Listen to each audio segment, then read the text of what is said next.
Hey guys, this is Katchy with my take on a mediocre year's best so far, Resident Evil 8 Village.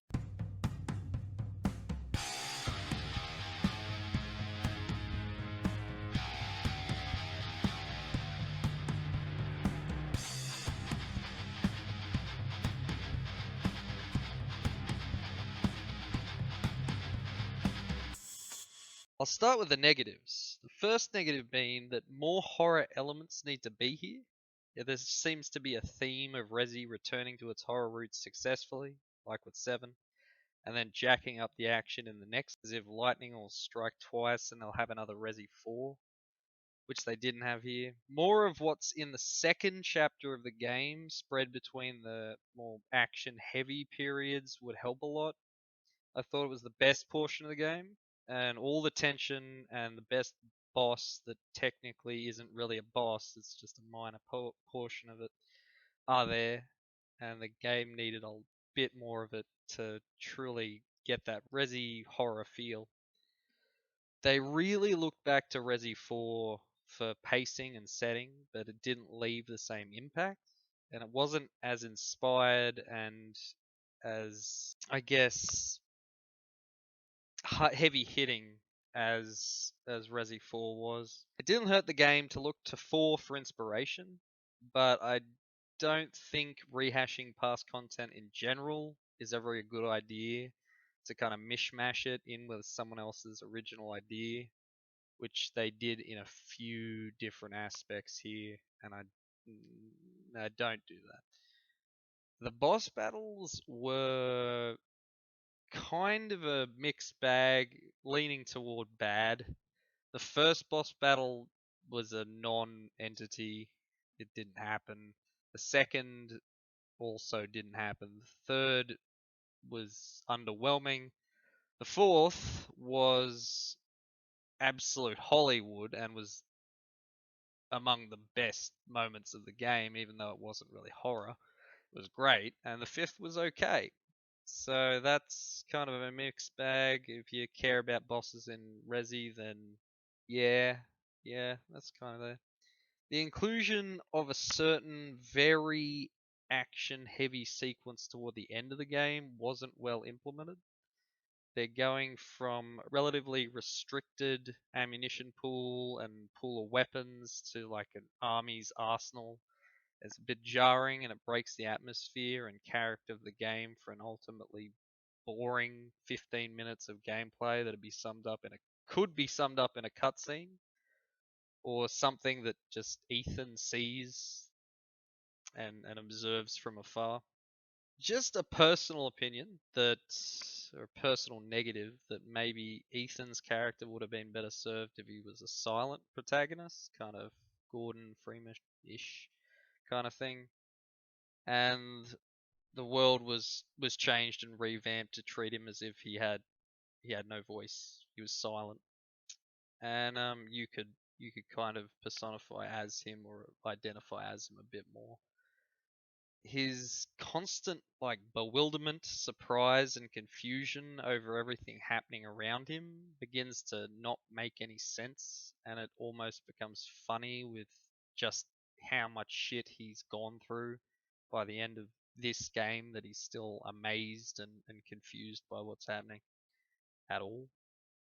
The final negative that I have with it is that it was a disappointing length. It could have been a bit worse, but I finished in 11 hours with a decent amount of exploring and looking around. I think it needed 3 to 5 more hours or an entire other portion of the map to be open to really flesh it out. And to also make upgrading the weapons and completing the sort of side quest that you'll find in there for better stats, health, and stuff like that worthwhile. It kind of feels hollow if it just ends right there. And that's about it for negatives. The many positives I've found with the game were that the graphics, the art, the levels, and animation, they were all really imaginative and fluid. The aesthetic of the game was spot on. certainly in a certain level toward the end of the game. I'd personally say one of the best backdrops in a narrative driven SPS since Half Life 2 are here. Character design, continuing and improving from Resi 7's awesome character design with the Baker family that absolutely made the game 10 times better. It's possibly this game's greatest strength and biggest selling point, especially with Demiscu or whoever she is. That's definitely everyone kind of got on board with that. And the Merchant's return was welcome, as again they were looking for Resi 4 to that and people and fan kind of demand, but again, stick to your own original ideas, I think is best. It was welcome, and they refreshed him as an even more charismatic and kind of disgusting looking dude, but he was a very charismatic, likable dude. Um, Ethan's voice and hand acting, since that's all you see of him, were great. Even if you go with my idea of the story being better with a silent protagonist, the English voice actor that he had was very good. The story was good. Discoverable clues and info and more passive techniques of storytelling are pretty well realized, and it's probably around as the best in the series so far. If you probably don't take the Resi 2 remake into account, it's very good, and the way that it creeps in is there's a lot of suspense there, and it all gets very M Night Shyamalan twisty.